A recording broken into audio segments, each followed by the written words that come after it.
ਵਾਹਿਗੁਰੂ ਜੀ ਕਾ ਖਾਲਸਾ ਵਾਹਿਗੁਰੂ ਜੀ ਕੀ ਫਤਿਹ। ਗੁਰੂ ਪੰਥ ਦਾ ਦਾਸ ਰਣਜੀਤ ਸਿੰਘ ਰਾਣਾ ਪ੍ਰੋਗਰਾਮ ਅੱਖਰਾਂ ਦਾ ਸਰਨਾਮਾ ਲੈ ਕੇ ਆਪ ਸਭ ਦੇ ਸਨਮੁਖ ਹੈ। ਬੀਤੇ ਐਪੀਸੋਡ 'ਚ ਆਪਾਂ ਇੱਕ ਓਂਕਾਰ ਦੀ ਗੱਲ ਕੀਤੀ ਸੀ। ਪੰਜਾਬੀ ਸਾਹਿਤਕਾਰ ਹਰਪਾਲ ਸਿੰਘ ਪੰਨੂ ਦਾ ਜ਼ਿਕਰ ਹੋਇਆ ਸੀ, ਬਲਵੰਤ ਗਾਰਗੀ ਦਾ ਜ਼ਿਕਰ ਹੋਇਆ ਸੀ, ਸ਼ਿਵ ਕੁਮਾਰ ਬਟਾਲਵੀ ਦਾ ਜ਼ਿਕਰ ਹੋਇਆ ਸੀ। ਜਦੋਂ ਇਹਨਾਂ ਵੱਡੇ ਨਾਵਾਂ ਵਾਲੇ ਸਾਹਿਤਕਾਰਾਂ ਨਾਲ ਜੁੜ ਕੇ ਮੈਂ ਇੱਕ ਓਂਕਾਰ ਦੀ ਗੱਲ ਕਰ ਰਿਹਾ ਸਾਂ ਤਾਂ ਮੈਨੂੰ ਬਦੋ ਬਦੀ ਬਾਬਾ ਭੇਲਾ ਜੀ ਚੇਤੇ ਆ ਰਹੇ ਸਨ। ਬਾਬਾ ਭੇਲਾ ਜੀ ਉਹ ਜਿਨ੍ਹਾਂ ਕੋਲੋਂ ਮੈਂ ਆਪਣੇ ਬਚਪਨ ਦੇ ਵਿੱਚ ਪੜ੍ਹਿਆ, ਜਿਨ੍ਹਾਂ ਨੇ ਮੈਨੂੰ ਅਧਿਆਤਮਕ ਵਿੱਦਿਆ ਪੜ੍ਹਾਈ, ਜਿਨ੍ਹਾਂ ਨੇ ਮੈਨੂੰ ਗੁਰਬਾਣੀ ਦੀ ਸੰਥਿਆ ਦਿੱਤੀ, ਜਿਨ੍ਹਾਂ ਨੇ ਮੈਨੂੰ ਪਾਠ ਕਰਨਾ ਸਿਖਾਇਆ।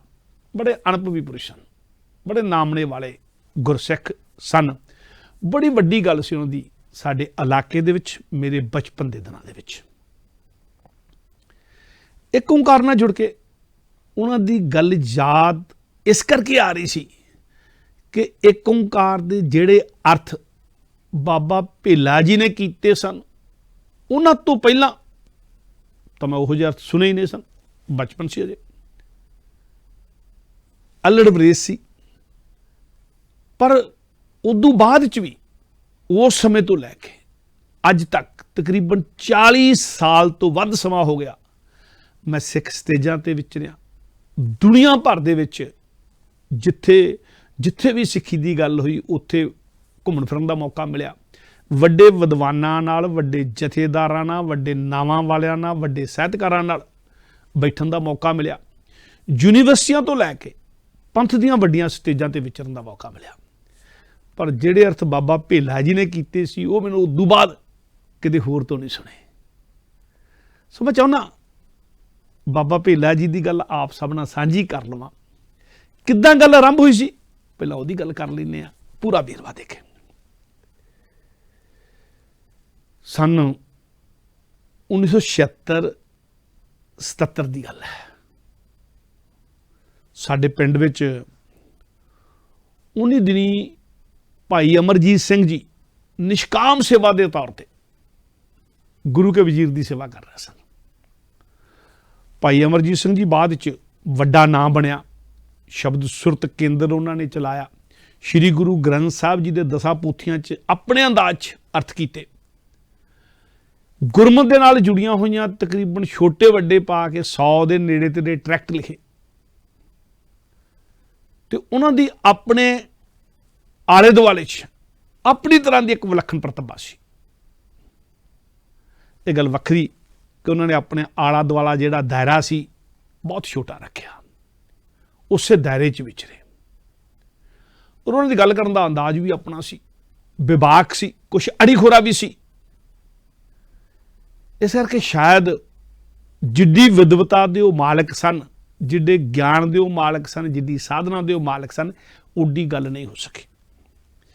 ਪਰ ਸਾਡੇ ਪਿੰਡ ਦੇ ਵਿੱਚ, ਮੈਂ ਆਪਣੇ ਪਿੰਡ ਖੰਬਰੇ ਦੀ ਗੱਲ ਕਰਾਂ, ਮੇਰੀ ਉਮਰ ਦੇ ਲੋਕ ਜਾਣਦੇ ਹੋਣਗੇ ਇਸ ਗੱਲ ਨੂੰ ਕਿ ਪਿੰਡ ਖੰਬਰੇ ਦੇ ਵਿੱਚ ਕਾਮਰੇਡਾਂ ਦਾ ਪਿੰਡ ਸੀ। ਪਰ ਪਿੰਡ ਖੰਬਰੇ ਦੇ ਵਿੱਚ ਜੇ ਕਿਸੇ ਨੇ ਸਿੱਖੀ ਦੀ ਚਿਟਕ ਲਾਈ, ਜੇ ਕਿਸੇ ਨੇ ਗੁਰਸਿੱਖੀ ਦੀ ਗੱਲ ਕੀਤੀ, ਜੇ ਕਿਸੇ ਨੇ ਅਮਰ ਸੰਚਾਰ ਦੀ ਗੱਲ ਕੀਤੀ, ਸਾਡੀ ਉਮਰ ਦੇ ਜਿਹੜੇ ਸਨ ਲੋਕ, ਉਦੋਂ 15-16 ਸਾਲਾਂ ਦੀ ਜਿਹੜੇ ਉਮਰ ਦੇ ਲੋਕ ਸਨ, ਜਿਨ੍ਹਾਂ ਨੇ ਉਦੋਂ ਅੰਮ੍ਰਿਤ ਛਕਿਆ, ਉਹਨਾਂ ਪਿੱਛੇ ਜੇ ਕੋਈ ਸ਼ਖਸੀਅਤ ਖੜੀ ਆ ਤਾਂ ਭਾਈ ਅਮਰਜੀਤ ਸਿੰਘ ਹੀ ਖੜਾ ਸੀ। ਉਸ ਬੰਦੇ ਨੇ ਨੇਵੀ ਵਿੱਚ ਵੀ ਕੰਮ ਕੀਤਾ, ਅਖੰਡ ਕੀਰਤਨੀ ਜਥੇ ਨਾਲ ਜੁੜੇ ਰਹੇ, ਗੁਰਮਤਿ ਮਿਸ਼ਨਰੀ ਕਾਲਜ ਨਾਲ ਜੁੜੇ ਰਹੇ, ਤੇ ਫਿਰ ਆਜ਼ਾਦ ਤੌਰ ਤੇ ਵਿਚਰੇ, ਵਿਵਾਕ ਹੋ ਕੇ ਵਿਚਰੇ, ਸਾਰਿਆਂ ਤੋਂ ਵੱਖਰੇ ਹੋ ਕੇ ਵਿਚਰੇ ਵਿਲੱਖਣ ਅੰਦਾਜ਼ ਦੇ ਵਿੱਚ।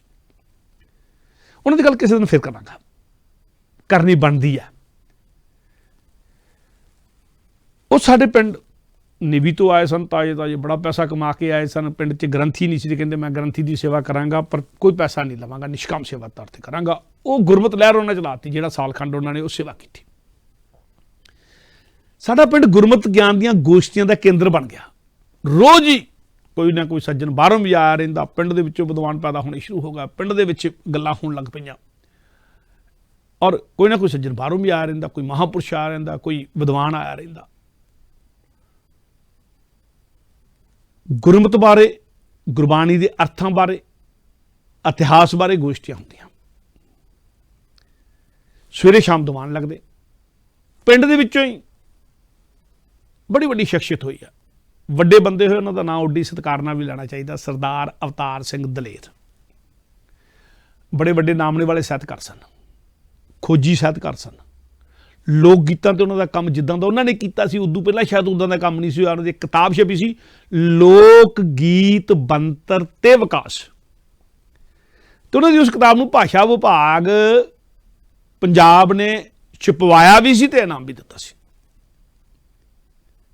अवतार सिंह दलेर और बिरती इन्नी सच्ची सुच्ची सी कि उन्होंने अपने कोलों जमीन दे के, वड्डे जगीरदार सन, वड्डी जमीन के मालक सन, सरगोधे तो उठ के पिंड खंबरे च उन्होंने जमीन पई सी, इत्थे बैठे सन, वड्डे घर वाले, पिंड का सब तो वड्डा घर उन्होंने सी सरदार अवतार सिंह दलेर दा, वड्डी जमीन सी और अपनी जमीन चों जमीन दान करके उन्होंने पिंड दे विच स्कूल कायम कीता सी ते स्कूल अपनी जमीन चों दान करके स्कूल आप बनवा के दिता, आप मेहनत की, पिंड वालियां ने नाल साथ दिता ते स्कूल सारा पिंड नूं दे दिता। ते पीयू पब्लिक स्कूल जिथे असीं 10वीं तक पढ़ाई की, वो स्कूल अवतार सिंह दलेर दा बनाया होया सी। मैं गल कर रहा अवतार सिंह दलेर दे पुत्र थी, जित तक मैं जानता उन्होंने इको एक पुत्र सी, सरदार सुखजिंदर सिंह दलेर। जिद्दे अवतार सिंह दलेर विद्वान सन सभ्याचार के तौर के उत्ते, समाजवाद के तौर के उत्ते, उड्डे ही विद्वान सन सरदार सुखजिंदर सिंह जी दलेर गुरमत के उत्ते। संत बाबा हरनाम सिंह रामपुर खेड़े वालियां दे रिश्तेदार सन और अवतार सिंह दलेर दा जिक्र जिहड़ी किताब संत बाबा सेवा सिंह ने संत बाबा हरनाम सिंह रामपुर खेड़े वालियां दी जीवनी लिखदਿਆਂ लिखी है, सेकनेहा, उहदे च अवतार सिंह दलेर दा जिक्र भी आ। रिश्तेदारी च बाबा जी दे भतीजे सन। गल वो भी गल कदी फिर करांगे, क्योंकि गल चो गल निकलती है तो गल करन जी करता है। सुखजिंदर सिंह दलेर एक दिन सवेर के टाइम उन्होंने उन्होंने दिनों के जो अमरजीत सिंह जी निष्काम ग्रंथी के तौर पर सेवा कर रहे सन, उन्होंने दिनों सुखजिंदर सिंह दलेर भी निष्काम कथाकार के तौर पर पिंड के गुरुद्वारे दे विच सवेर के टाइम जपजी की लड़ीवार कथा कराया करते सन और जिहड़ा हुक्मनामा उहदी भी कथा करते। शाम का दीवान अमरजीत सिंह जी इतिहास की गल करते। दोने वड्डे विद्वान ते दो वड्डे विद्वान, दोवां दी वक्खो वक्खरी विचारधारा, एक संत सेवी, एक अखंड कीर्ति जथे चो होकर फिर मिशनरी कालज नाल जुड़िया होया। विचारधारा थोड़ा फर्क सिखां दे तौर ते, निक्की निक्की नोक झोक उन्हां दी निक्की निक्की गल ते होया करदी सी, हमेशा हो जाया करदी सी। तो जदों उन्हां दी किसी गल ते नोक झोक हुंदी सी, बाबा भेला जी विच आके अपने अनुभव के नाल, अपने अनुभव की गल करके, अपनी विद्वता की गल करके, अपने तजर्बे की गल करके, अपने आपे की गल करके, अपने अनुभव के विचों उन्हां दा शंकियां दी जिहड़ी गल बैठी हुंदी, संगत दे मन च ना कोई गल जावे, वो निवृत्त कर दिया करते सन। बाबा भेला जी वो भी वड्डी शख्सियत। तीन वड्डी शख्सियत अमरजीत सिंह जिन्होंने बाद 100 के नेड़े तेड़े गुरमत के उत्ते ट्रैक्ट ते किताबां लिखियां, गुरु ग्रंथ साहब सारे दर्थ किए गुरबाणी के। सुखजिंदर सिंह दलेर वड्डे विद्वान अपने समय के, बहुत वधिया बुलारे, बहुत वधिया कथाकार अपने समय के, पर निष्काम भावना के नाल वड्डे जवान। उन्होंने देखने के लिए सिर तां चक के देखना पैंदा सी, उन्होंने चेहरे वाल देखने के लिए। और वड्डे परिवार के विचों, वड्डे विद्वान परिवार के विचों बाबा भेला जी वो सारिਆਂ ਦੇ ਉੱਪਰ अपने अनुभव वाले, अपने मनुख, अपने तरह के मनुख। तिन्हां दी गल करनी है तो उड्डे सत्कार नाल मैनूं करनी चाहिए है। एक दिन गुरबाणी के अर्थ करदियां करदियां जिहड़े सवेर के टाइम कथा करया करते सन, सुखजिंदर सिंह ने किते एक ओंकार के अर्थ करदियां करदियां, सुखजिंदर सिंह दलेर ने एक ओंकार के अर्थ करदियां करदियां ओम का जिक्र कर दिता तो ओम की व्याख्या करन लग पिया। ते नाल उसने आख दिता कि ओम नूं ही गुरु नानक साहब ने एक नवी शक्ल देती, विलखण शक्ल देती, विलखण रूप देता। दीवान की समाप्ति हुई, ਗੁਰਦੁਆਰਾ ਸਾਹਿਬ ਦੀ ਕਾਰ ਸੇਵਾ ਚੱਲ ਰਹੀ ਸੀ, ਚਾਰ ਦੀਵਾਰੀ ਬਾਹਰਲੀ ਚਾਰ ਦੀਵਾਰੀ, ਵਿਹੜੇ ਦੀ ਚਾਰ ਦੀਵਾਰੀ ਬਣ ਰਹੀ ਸੀ, ਰੇਤਾ ਪਈ ਸੀ, ਇੱਟਾਂ ਪਈਆਂ ਸਨ, ਸਾਰਾ ਕੁਝ ਪਿਆ ਸੀ। ਤੇ ਬਾਹਰ ਆਏ ਤੇ ਉੱਥੇ ਆ ਕੇ ਅਮਰਜੀਤ ਸਿੰਘ ਨੇ ਕਿਹਾ ਵੀ ਨਹੀਂ, ਤੂੰ ਵਿਆਖਿਆ ਗਲਤ ਕੀਤੀ ਹੈ। ਗੁਰੂ ਨਾਨਕ ਨੇ ਕਿਸੇ ਦੇਵਤੇ ਦਾ ਜ਼ਿਕਰ ਹੀ ਨਹੀਂ ਕੀਤਾ, ਤੂੰ ਤਿੰਨਾਂ ਦੇਵਤਿਆਂ ਨੂੰ ਲੈ ਕੇ ਬੈਠ ਗਿਆ। ਇੱਕ ਓਂਕਾਰ ਆਪਣੇ ਆਪ 'ਚ ਵਿਲੱਖਣ ਹੈ, ਇਹਦੀ ਵਿਆਖਿਆ ਇੱਦਾਂ ਨਹੀਂ ਹੋਣੀ ਚਾਹੀਦੀ। ਉਹ ਅੰਦਾਜ਼ ਜਿਹੜਾ ਗੁਰਮਤਿ ਮਿਸ਼ਨਰੀ ਕਾਲਜ ਦਾ ਹੈ, ਉਹ ਅਮਰਜੀਤ ਸਿੰਘ ਦੇ ਮੂੰਹ ਬੋਲ ਰਿਹਾ ਸੀ, ਤੇ ਉਹ ਅੰਦਾਜ਼ ਜਿਹੜਾ ਸੰਤ ਸੇਵੀ ਲੋਕਾਂ ਦਾ ਹੈ, ਉਹ ਸੁਖਜਿੰਦਰ ਸਿੰਘ ਦਲੇਰ ਦੇ ਮੂੰਹ ਬੋਲ ਰਿਹਾ ਸੀ। ਵਿਚਾਰਧਾਰਾ ਦਾ ਫਰਕ, ਪਰ ਆਪਸੇ ਜਦੋਂ ਤਰਕ ਤੇ ਦਲੀਲਾਂ ਦੇਣ ਲੱਗੇ, ਥੋੜੀ ਥੋੜੀ ਗਰਮੀ ਆ ਗਈ, ਥੋੜੀ ਥੋੜੀ ਤੈਸ਼ ਹੋ ਗਈ। ਤੇ ਜਦੋਂ ਤੈਸ਼ ਹੋ ਜਾਵੇ, ਜਦੋਂ ਗਰਮੀ ਆ ਜਾਵੇ, ਜਦੋਂ ਆਪਣੀ ਹੀ ਦਲੀਲ ਨੂੰ ਮਨੁੱਖ ਠੀਕ ਕਹਿਣ ਲੱਗ ਪਵੇ, ਤੇ ਫਿਰ ਦਲੀਲ ਨਹੀਂ ਰਹਿੰਦੀ, ਤਰਕ ਨਹੀਂ ਰਹਿੰਦਾ, ਉਹ ਤਾਨੇ ਤੇ ਮਿਹਣੇ ਬਣ ਜਾਂਦੇ ਆ। ਦੋਨੇ ਇੱਕ ਦੂਜੇ ਨੂੰ ਤੁਸੀਂ ਕਹਿਣ ਵਾਲੇ, ਦੋਨੇ ਸਿਆਣੇ ਮਨੁੱਖ, ਦੋਨੇ ਵਿਦਵਾਨ ਮਨੁੱਖ, ਦੋਨੇ ਇੱਕ ਤਰ੍ਹਾਂ ਨਾਲ ਸਿਖਰ ਦੀ ਆਪੋ ਆਪਣੀ ਥਾਂ ਦੇ ਉੱਤੇ, ਗੁਰਸਿੱਖ ਵੀ ਦੋਨੇ ਆਪੋ ਆਪਣੀ ਥਾਂ ਤੇ ਪੂਰੇ, ਦੋਨੇ ਇੱਕ ਦੂਜੇ ਨੂੰ ਤੁਸੀਂ ਆਖਣ ਵਾਲੇ ਹੁਣ ਤੂੰ ਕਹਿਣ ਲੱਗ ਪਏ। ਦਲੀਲ ਤੇ ਤਰਕ ਤਨ ਅਤੇ ਮਿਹਣਾ ਬਣ ਗਿਆ।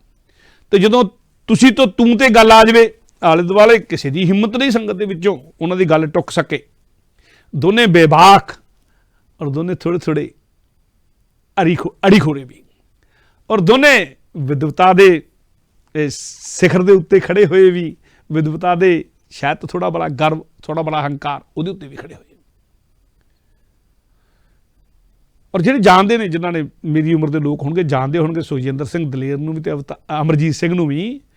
ਦੋਨੇ ਵਿਵਾਕ ਸ਼ਬਦ ਉਹਨਾਂ ਦੇ ਸਤਿਕਾਰ 'ਚ ਵੀ ਵਰਤ ਰਿਹਾ, ਤੇ ਨਾਲ ਕਹਿ ਦਿਆਂ ਕਿ ਦੋਨੇ ਆਪੋ ਆਪਣੀ ਗੱਲ ਤੇ ਅੜਨ ਵਾਲੇ ਵੀ ਤੇ ਖੜਨ ਵਾਲੇ ਵੀ।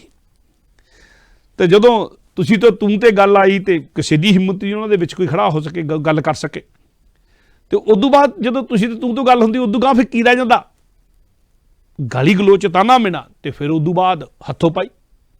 ਔਰ ਏਡੇ ਵੱਡੇ ਬੰਦੇ ਹੱਥੋਂ ਪਾਈ 'ਚ ਪੈ ਜਾਣ, ਇਸ ਪੱਧਰ ਦੇ ਬੰਦੇ ਹੱਥੋਂ ਪਾਈ 'ਚ ਹੋਣ, ਇਸ ਪੱਧਰ ਦੇ ਬੰਦੇ ਇੱਕ ਦੂਜੇ ਨੂੰ ਤੁਸੀਂ ਕਹਿਣ ਵਾਲੇ ਤੂੰ ਤੱਕ ਆ ਜਾਣ, ਇਹ ਇਦੋਂ ਵੱਡੀ ਨਰਾਦਰੀ ਨਹੀਂ ਹੋ ਸਕਦੀ ਕਿਸੇ ਵਿਚਾਰ ਵਟਾਂਦਰੇ ਦੀ। ਤੂੰ ਤੱਕ ਗੱਲ ਆ ਗਈ, ਅਜੇ ਤੂੰ ਤੱਕ ਗੱਲ ਪਹੁੰਚੀ ਸੀ, ਚੰਗੇ ਭਾਗ ਕਹਿ ਲਓ, ਅਜੇ ਤੂੰ ਤੋਂ ਗੱਲ ਗਾਹ ਨਹੀਂ ਸੀ ਵਧੀ, ਤੁਸੀਂ ਤੋਂ ਤੂੰ ਤੇ ਹੀ ਆਏ ਸਨ, ਗੱਲ ਗਾਹ ਨਹੀਂ ਸੀ ਵਧੀ ਕਿ ਬਾਬਾ ਭੇਲਾ ਜੀ ਗੁਰਦੁਆਰੇ ਦੇ ਵੱਡੇ ਗੇਟ ਤੋਂ ਗੁਰਦੁਆਰਾ ਸਾਹਿਬ ਦੇ ਵਿਹੜੇ ਅੰਦਰ ਦਾਖਲ ਹੁੰਦੇ ਨਜ਼ਰ ਆ ਗਏ। ਜਿਹੜੇ ਆਲੇ ਦੁਆਲੇ ਦੇ ਸਿਆਣੇ ਪੁਰਸ਼ ਸਨ, ਉਹਨਾਂ ਨੇ ਸੁੱਖ ਦਾ ਸਾਹ ਲਿਆ, ਬਾਬਾ ਜੀ ਆਓ, ਮਸਲਾ ਤੁਹਾਡੇ ਹੀ ਸਵਾਰਨ ਦਾ, ਹੋਰ ਕਿਸੇ ਦੀ ਗੱਲ ਇਹਨਾਂ ਸੁਣਨੀ ਵੀ ਨਹੀਂ। ਤੇ ਬਾਬਾ ਜੀ ਆਏ, ਬਾਬਾ ਭੇਲਾ ਜੀ ਵਿੱਚ ਆਏ, ਤੇ ਦੋਨਾਂ ਨੇ ਬਾਬਾ ਭੇਲਾ ਜੀ ਦਾ ਸਤਿਕਾਰ ਕਰਦਿਆਂ, ਵਿਦਵਾਨ ਪੁਰਸ਼, ਸਿਆਣੇ ਪੁਰਸ਼, ਸਮਝਦਾਰ ਪੁਰਸ਼, ਜਿੱਥੇ ਮਰਜੀ ਤੁਸੀਂ ਤੋਂ ਬੇਸ਼ੱਕ ਤੂੰ ਤੇ ਪਹੁੰਚ ਗਿਆ ਸੀ, ਪਰ ਜਦੋਂ ਬਾਬਾ ਭੇਲਾ ਜੀ ਆਏ, ਸਤਿਕਾਰ ਕਰਨਾ ਜਾਣਿਆ, ਚੁੱਪ ਕਰ ਗਿਆ। ਸੰਗਤਾਂ ਨੂੰ ਦੱਸਿਆ ਆਪਸ ਵਿੱਚ ਖੈਬੜ ਰਹੇ ਸਨ,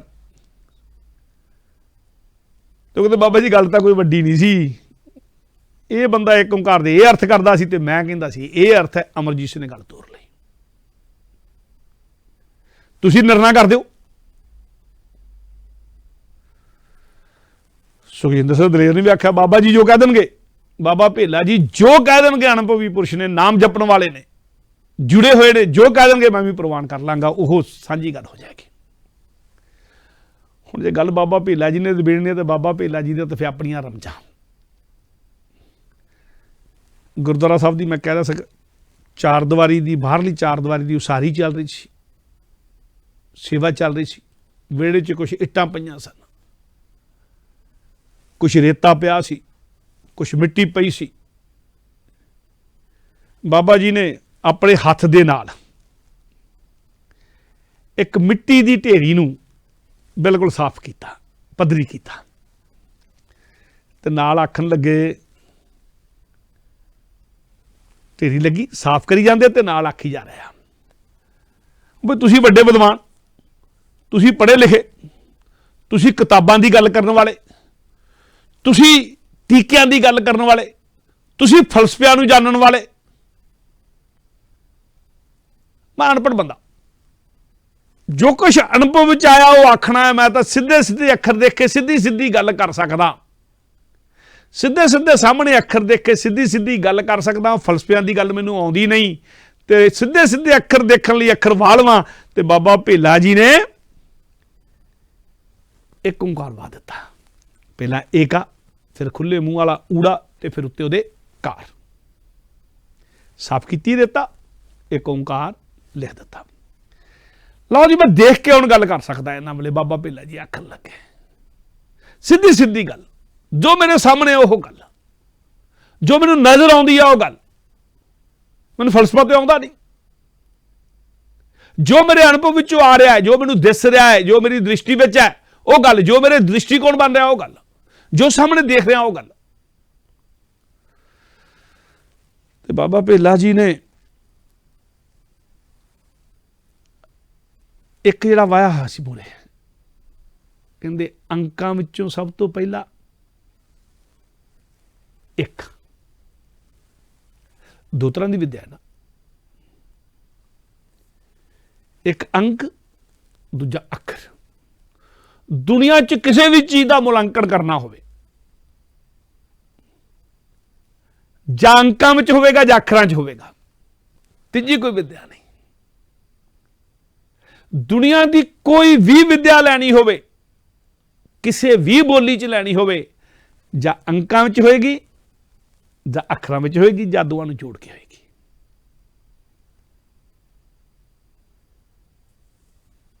तो बाबा भेला जी कहते दो ही तरह के अखर, एक अंकां वाले, एक अखरां वाले। दो ही तरह के तरीके का विद्या आ सकती है, एक अंकां राही, दूजी अखरां राही। ते अंकां विचों सब तो पहला अंक किहड़ा? एका। गुरु नानक साहब ने एका वा दिता। किसी ने पुछया गुरु नानक साहब नूं, किसी ने पुछया होवेगा गुरु नानक साहब नूं, बाबा भेला जी दे शब्द कि परमात्मा की है, परमात्मा की कोई तशबीह दिओ, परमात्मा की कोई बिंब दिओ।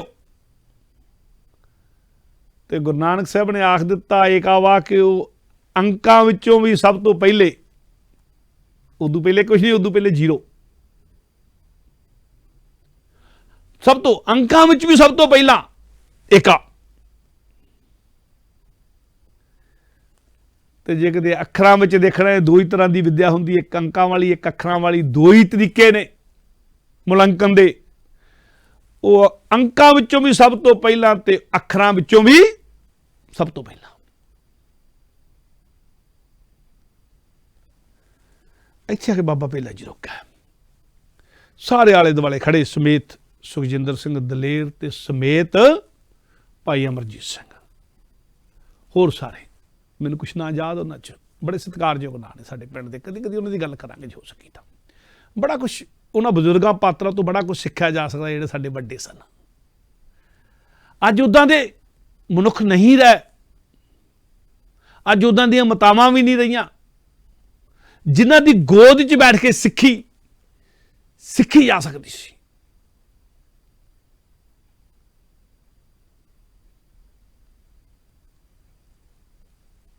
और बाबा भेला जी इत्थे रुक गया थोड़ा जिहा। किसी ने पुछया होवेगा साहब श्री गुरु नानक देव जी नूं परमात्मा की है, तो उन्होंने वादता पहला एका, अर्थ है अंकां च भी सब तो पहला, वाता ऊड़ा, अखरां च भी सब तो पहला। तो फिर गुरु नानक साहब ने उहदे उत्ते एक कार वा दित्ती। और बाबा भेला जी इत्थे अर्थ करते हैं, फिर जे तां किते ये लीक, ये कार खिंचनी, आपां कहने लीक खिंची गई। वैसे संस्कृत च अर्थ होंदा निरंतरता, पर कार आपां कहने कार खिंची गई, लीक खिंची गई। तो एक लीक वाती, एक कार वाती बाबा भेला जी के शब्दों के विच। हर दे अर्थ वक्रे, मैं वो प्रोफैसर साहब सिंह वाले अर्थ नहीं कर सकता। प्रोफैसर साहब सिंह ने एक मापदंड देता कि एक शब्द का सिर्फ एक ही अर्थ हो सकता, तो वो अर्थ प्रोफैसर साहब सिंह ने आप कर दिता। एक शब्द का जे एक ही अर्थ हो सकता है तो वह अर्थ भी प्रोफैसर साहब ने आप कर दिता। तो यह मतलब यह हो गया कि उन्हें बाणी का अंत पा लिया। अथाह नहीं रही, अनंत नहीं रही, पकड़ च आ गई। गुरबाणी अगम है, पकड़ च नहीं आनी। अथाह है, उसकी थाह नहीं पाई जानी। असीम है, किसी सीमा च नहीं आनी। एक अर्थां की गल नहीं बननी। तो अनुभव जिहो जिहा होएगा उहो जिहा अर्थ आएगा। सो बाबा भेला जी का अर्थ जिहो जिहा उहदे अनुभव च निकलिया। परमात्मा बारे पूछा गुरु नानक साहब नूं, परमात्मा क्यों कहते? अंकां च भी सब तो पहला, अखरां च भी सब तो पहला एका पाता ऊड़ा पा दिता। तो फिर उहदे उत्ते एक लीक पा दी, नाल जोड़ के, खुले मूँह वाले ऊड़े दे नाल जोड़ के लीक तानूं खिंच दी, उपर वालों लाती। बाबा भेला जी कह रहा इत्थे कि जे तां लीक दोवां अखरां दे उत्ते पा दित्ती जांदी, एक इहदे ते ऊड़े दोवां नूं कटदी होई लीक गुरु नानक साहब पाउंदे, ते फिर कहना सी वो अखरां चों भी सब तो पहला है, अंकां विच भी सब तो पहला है, पर दोहां दे विच नहीं है। जानी कि अपनी सृष्टि दे विच नहीं है। जे किते लीक उत्ते पाउंदे, पर गुरु नानक साहब ने उत्ते लीक नहीं पाई, दोवां नूं कट्टिया नहीं, उन्हां अखरां नूं कट्टिया नहीं, काटा मारदी हुई लीक नहीं पाई, एके नूं ते ऊड़े नूं क्रॉस करदी लीक नहीं पाई, ਉਹਦੇ ਨਾਲ जोड़ के उत्ते लीक पाती, नाल जोड़ दी लीक, ऊड़े दे खुले मूँह दे नाल लीक जोड़ के उत्ते पा दी, कार उपर वाल नूं पा दी। वो अंकां विच भी है, वो अखरां विच भी है, वो अंकां विच भी सब तो पहला है, अखरां विच भी सब तो पहला है, दोहां दे विच भी है, अंकां विच भी है, अखरां विच भी है, पर दोहां तो बहुत उपर है। उपर वाल नूं दी लीक जा रही है, निरंतरता की निशानी भी है। बाबा भेला जी ने अर्थ किए, संगतां वाहिगुरू वाहिगुरू कर उठियां। और मैं सोचदा अज तक कि जिन्ने सौखे तरीके नाल बाबा भेला जी ने एक ओंकार के अर्थ समझाए, वो अकाल पुरख परमात्मा अंकां विच भी सब तो पहला, अखरां च भी सब तो पहला, और इन्हां दे विच भी है, इन्हां तो उपर भी है, और सृष्टि दे विच भी है, और सृष्टि तो उपर भी है। वो हर मनुख दे अंदर भी है, वो हर मनुख तो उपर भी है।